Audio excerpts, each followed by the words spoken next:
Olá, eu sou o César Agenor e você está assistindo mais um Historicidade. No programa de hoje, nós receberemos o professor doutor Wellington Teixeira Lisboa. O Wellington é graduado em Relações Públicas, mestre em Comunicação Social pela Universidade de Coimbra e doutor em Sociologia pela Unicamp. E no programa de hoje, nós vamos falar sobre a imigração. Exatamente, isso mesmo. Vamos conversar um pouquinho sobre a história da imigração no Brasil. Wellington, é um prazer recebê-lo aqui. Prazer. Muito obrigado pela sua presença, por ter aceitado o nosso convite. Imagina.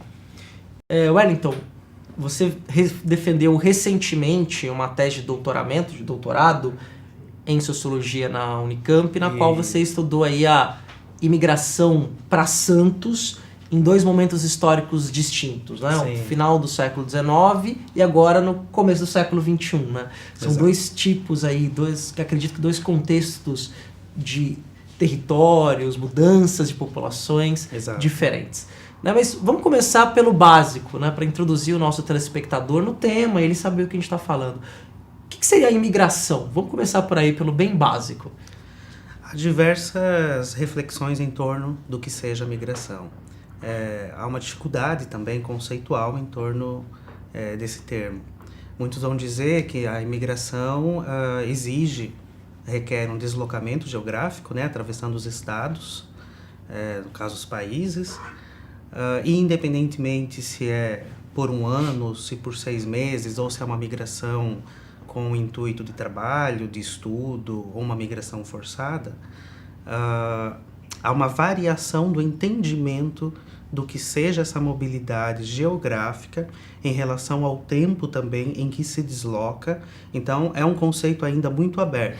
Mas o que dá para sintetizar em torno da migração é justamente o deslocamento geográfico, no caso das migrações internacionais, atravessando estados, né, estados-nação, por um tempo que tanto seja 6 meses, 1 ano ou mais, desde que você tenha o propósito de se fixar naquele território para onde você está se destinando. Sim, que é diferente de uma viagem. Que é diferente do turista, que é diferente, enfim. Mas é interessante, assim, eu aprendi agora uma coisa nova, que para mim a imigração era quando você mudava permanentemente para algum lugar. Não. Por exemplo, recentemente tem ocorrido muito com as empresas multinacionais a vinda e o retorno vai e vem incessante de funcionários dessas empresas. Isso também se configura como uma migração. Ele está deslocado espacialmente. E independente do tempo em que ele vai experienciar essa trajetória. Isso também se configura como migração. Não necessariamente eu saio de um país com a intenção de viver por longa data em outro. E aí você precisa de um visto de permanência, por exemplo, para esse período. E Claro. Aí tem todas as questões burocráticas legais em relação a vistos acima de 3 meses, vistos de trabalho, enfim, visto de estudos. Os próprios estudantes se configuram também, entram como uma das modalidades migratórias. Esse conceito da modalidade migratória abarca essas diversas categorias e experiências em torno do deslocamento geográfico. Obviamente, nós temos também as migrações, os deslocamentos internos, né? E que também contempla essa diversidade de experiências. Mas no caso das migrações internacionais, seja para estudo, que vem ocorrendo bastante para o Brasil recentemente, seja migrações qualificadas a trabalho junto às empresas globais, multinacionais, ou seja, uma migração que de fato tenha como perspectiva temporal a fixação no território para onde está se destinando, essas experiências se classificam todas elas como migrações. Daí a dificuldade conceitual em dizer, afinal, o que é a experiência da imigração. Entendi. E para a gente puxar aqui para a história agora nesse momento, tivemos aí uma onda migratória. O estado de São Paulo é testemunha muito disso, não é? Que Exato. Várias populações que migraram da Itália, do Japão, né, da Espanha, de Portugal. Sim. E quem era esse, no contexto do século XIX, o que foram essas imigrações no século XIX, né? E quem eram esses imigrantes? Quem foram essas pessoas que vieram para cá? Certo. Há todo um contexto conjuntural que fez com que inúmeros povos, sobretudo os europeus, de fato viessem para o Brasil e especificamente para o estado de São Paulo, após 1880, 1890, quando começa a se avolumar os fluxos de imigrantes. Os italianos, de fato, eram os preferidos para a vinda para trabalhar nas lavouras do café paulista no oeste de São Paulo. E não só na lavoura, mas em todo esse ciclo sistêmico, tanto do interior, também na capital e aqui no litoral, com o escoamento da exportação do café. Os italianos recebiam subsídios, né, para vir para o estado de São Paulo.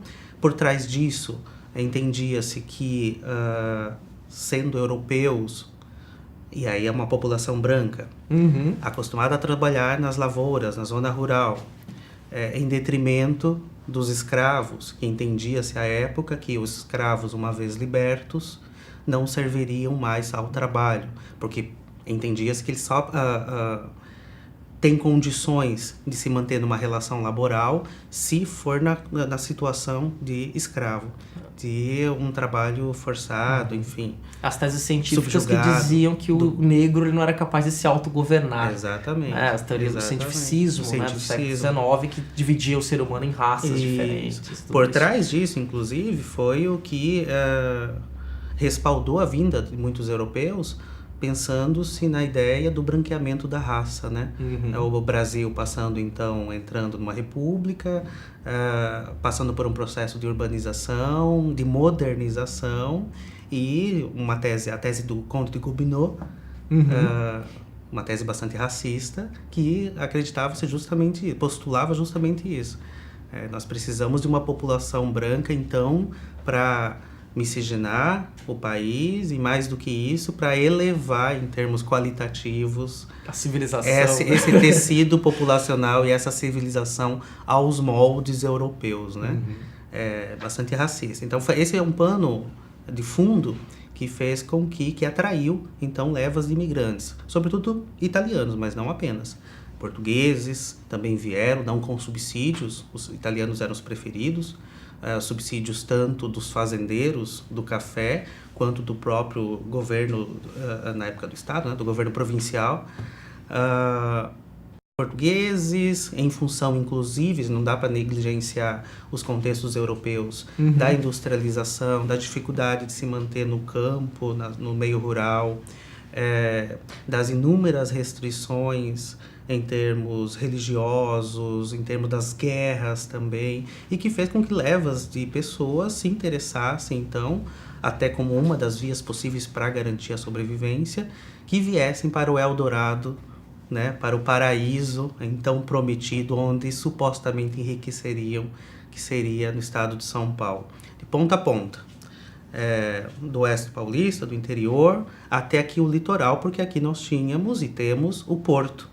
Sim. Então, a porta de entrada dos imigrantes, e engraçado que a historiografia trata disso, desse fato de Santos receber tantos imigrantes apenas como local de passagem, mas não de permanência. É isso que eu ia lhe perguntar. Quer dizer, como seu objeto foi especificamente sobre a imigração para Santos... Para Santos. Quem ficava aqui? Exatamente. Diversos povos. Nós temos, nesse ciclo, anteriormente ao ciclo do café, já há registros de mais de 10 nacionalidades que viviam aqui, sobretudo envolvidos com... comércio do café, como os ingleses, por exemplo. Com o comércio, né? do café, que ainda estava em ascensão, né? Como os ingleses, os alemães. A própria fundação da Associação Germânia, em 1865, que foi uma das primeiras do Brasil, foi um conjunto de alemães que fundaram essa associação, e que instituíram no território santista, então, de uma forma já pioneira, esse registro da presença deles aqui. Mas tinha norte-americanos, isso anteriormente ao boom do ciclo do café, né? Isso ainda em 1860, tinha os portugueses, obviamente, toda a história de Santos é configurada pela presença dos portugueses. Tinha norte-americanos que vinham já para a instalação dos consulados, por exemplo.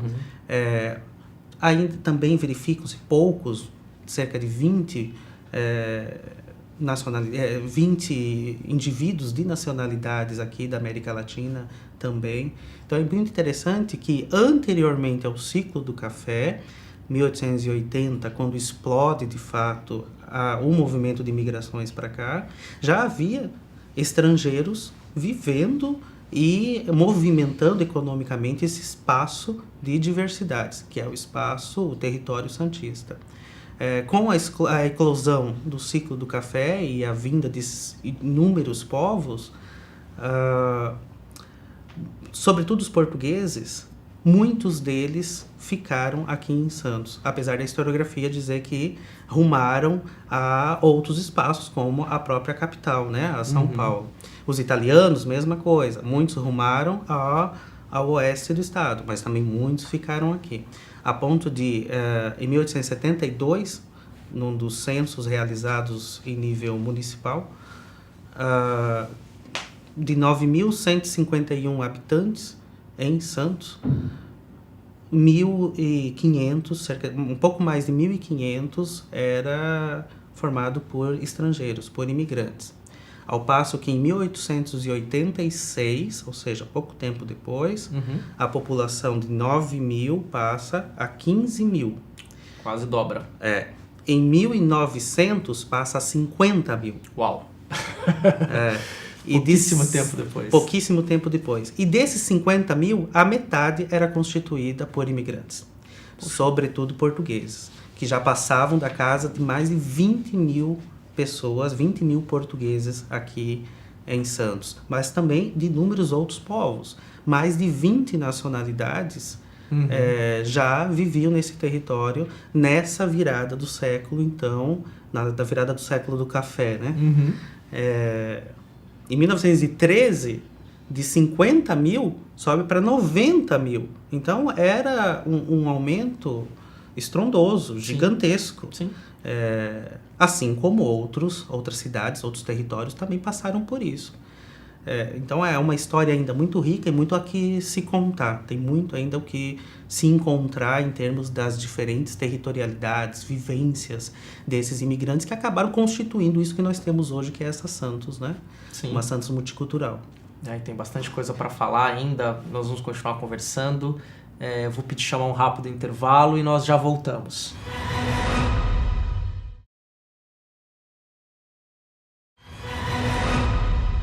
Voltamos com o programa Historicidade. E hoje nós estamos conversando com o professor doutor Wellington Teixeira Lisboa, que é doutor em Sociologia pela Unicamp e leciona na Unisantos, no Centro de Ciências da Educação e Comunicação. Wellington, então nós estávamos falando aí da imigração no século XIX, né? Estava até dando alguns dados do começo do século XX, como Santos ampliou largamente sua população, de uma população pequena ali no final do século XIX para mais de 90.000 habitantes no começo do século XX, e uma maioria portuguesa, mas de outras nacionalidades também. Até uma curiosidade, né? Esse S sibilado do santista, exatamente, menos forte como o do carioca, é uma influência direta dos portugueses, da acentuação, né, portuguesa na fala, né, do sotaque, vamos colocar assim, para ficar mais fácil. Só retomando esse salto após a segunda metade do século XX, né? Mesmo porque a partir de 1950, 1960 nós tivemos as migrações dos nordestinos que vieram com a industrialização, e aí obviamente reduz-se, né, depois da guerra, reduz-se o movimento de migrações internacionais e aumenta das migrações internas, deslocamentos internos. Com a inserção do Brasil no mundo global, e também da economia, né, internacional, de fato tem vindo muitos imigrantes nessa outra virada de século, do século XX para o século XXI. Mas isso reflete também um movimento maior, que é, de fato, as pessoas estão voltaram ao deslocamento geográfico pelo mundo. Isso tem acontecido na Europa, tanto quanto nos Estados Unidos, quanto aqui na América Latina também. E no caso do Brasil, a inserção do país na rota das migrações internacionais tem ocorrido de forma muito evidente.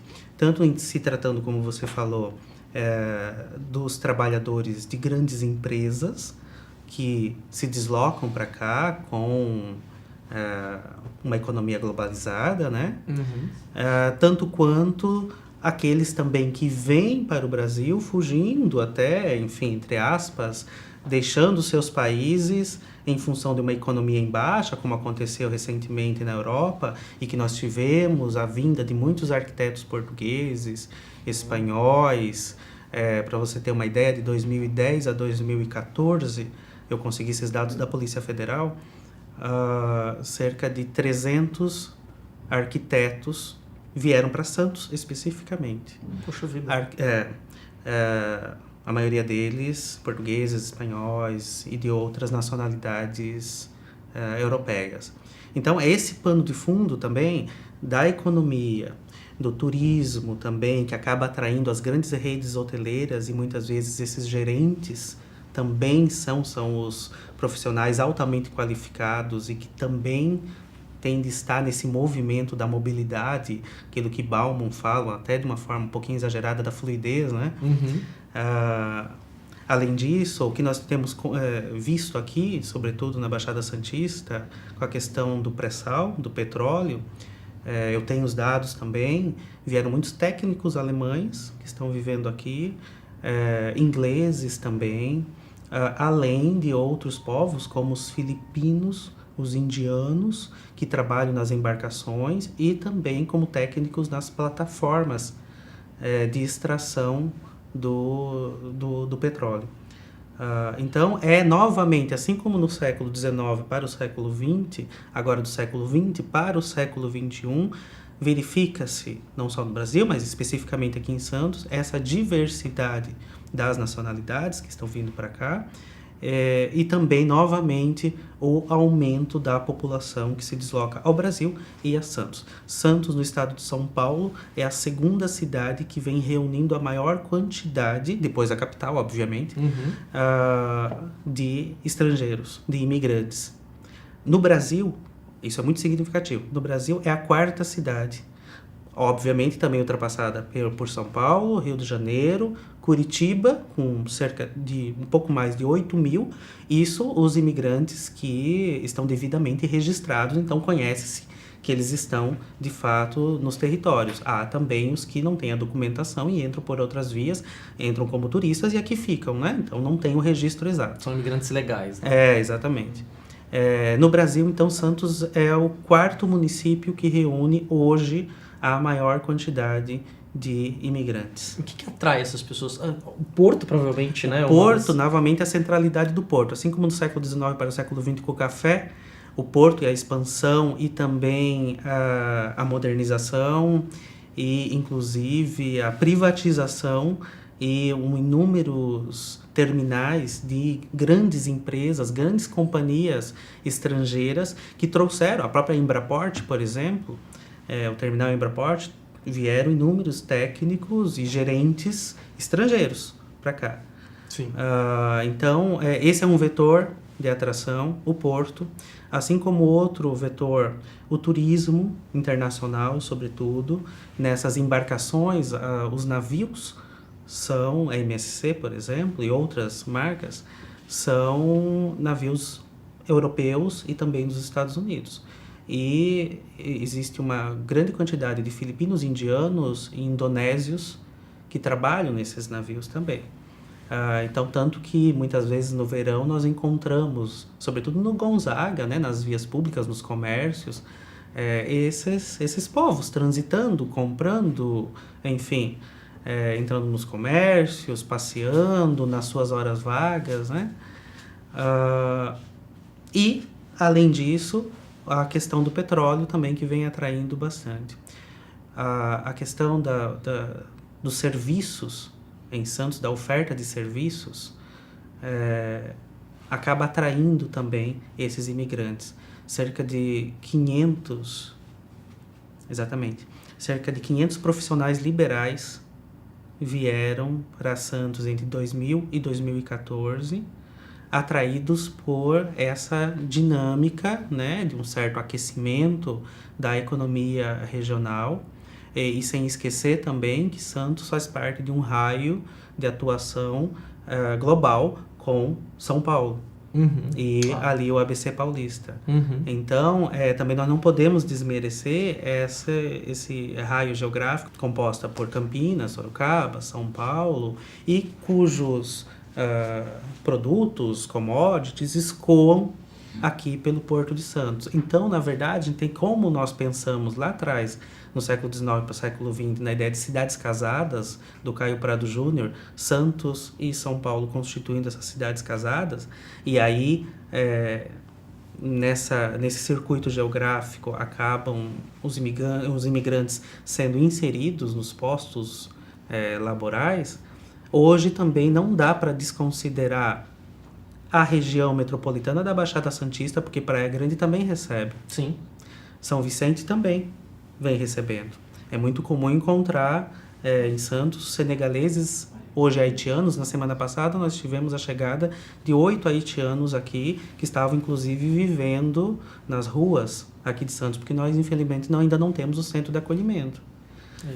Então, além dessas migrações todas voltadas à questão econômica local, dos serviços, também tem esses outros tipos de modalidades migratórias que nós falamos no bloco passado, como os refugiados. Sim, os sírios também já estão chegando por aqui, há algumas evidências. Os senegaleses, é muito comum encontrá-los na orla marítima, nos bares, vendendo suas bijuterias e outros produtos.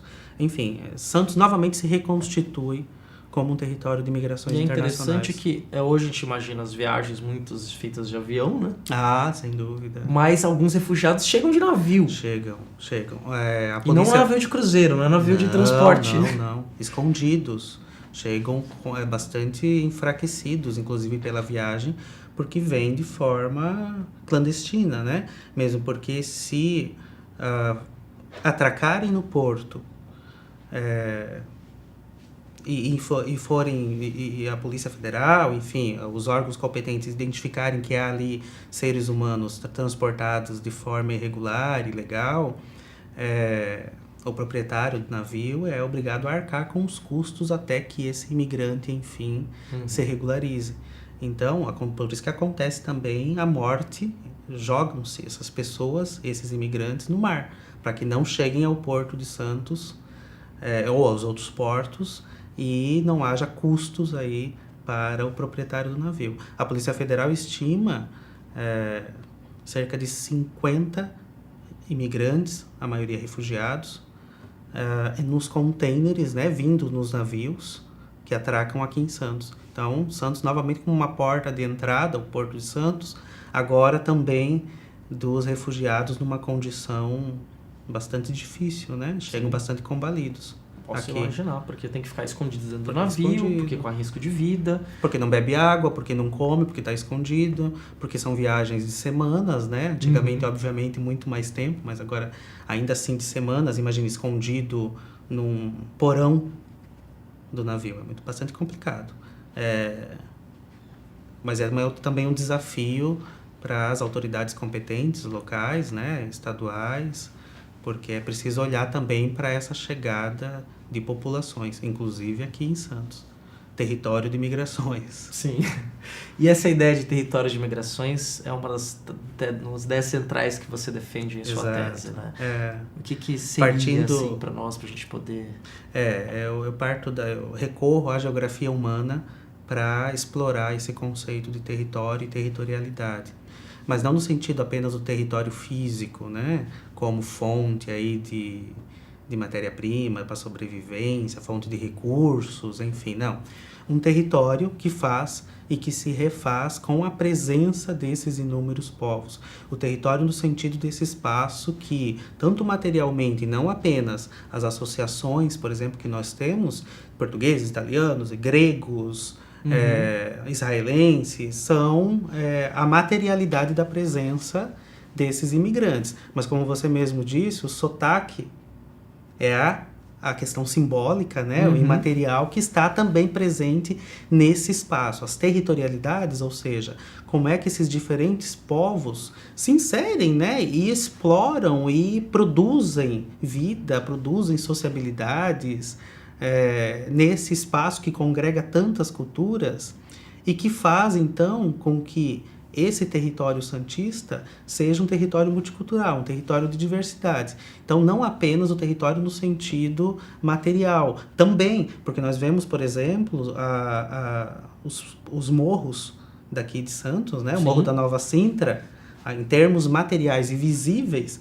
nós conseguimos identificar a presença ali, por exemplo, dos portugueses. A Ponta da Praia, quando foi bastante explorada, que não era essa Ponta da Praia de hoje, obviamente, mas após 1908, com a chegada dos japoneses, e que ela foi bastante explorada por esses japoneses que ali plantavam suas hortaliças. Hoje, no mapa dos bairros de Santos, temos o bairro chinês lá, perto do Valongo, que era uma concentração de japoneses, mas que as pessoas, enfim, acabaram chamando de chinês. Mas mais do que isso, são as memórias, as lembranças, as referências do dia a dia, que hoje, novamente, como na outra virada de século, acabam também por congregar esses novos povos, essas novas referências, essa cultura diversa que vem sendo produzida hoje em Santos. Então, nesse sentido que o território se configura, território de mutação, né, de vida, não apenas na sua dimensão física, mas também na sua dimensão imaterial, simbólica, de cultura, território de culturas, né? Isso é um material que o historiador se interessa, isso faz parte da historicidade. Sim, né? Se é possível de contar uma história e saber os elementos simbólicos, os registros materiais, os resquícios imateriais que ficam. Nesse sentido, é um trabalho extremamente importante que leva a gente a refletir nesse diálogo entre várias áreas do saber, a história, as ciências sociais, a comunicação. Acredito eu que também isso gera aí fluxos de comunicação entre essas pessoas. Sim, né? Agenciados sobretudo pelas entidades, pelas associações, que hoje nós temos mais de 20 associações de imigrantes aqui em Santos. Então, mais de 20? Mais de 20. Isso é bastante significativo. De diversos lugares da Europa, da África. Diversos. E interessante que muitos, os encontros deles acontecem fisicamente, né? As associações que foram fundadas territorialmente nesse espaço, quanto também pelas mídias sociais, pelo Facebook, por exemplo. Próprias associações de estudantes angolanos ou dos países de língua portuguesa, e tem inúmeras comunidades deles no Facebook, mas que são estudantes dos PALOP em Santos. Poxa, isso é muito interessante. Mas é também uma territorialidade aí pela virtualidade. Sim. E que está aqui, nesse nosso espaço, interagindo conosco, né? E formando essa Santos diversa. Wellington, muito obrigado pela sua participação com a gente. Foi prazer. Aprendi muito com este papo. Espero que o nosso telespectador também tenha aproveitado muito isso aqui. Vou me despedir de você, Wellington. Obrigado. Novamente, muito obrigado. Eu que agradeço. Agradeço a você que está conosco toda semana. Assine o nosso canal no YouTube, interaja com a gente no Facebook. Até a próxima semana.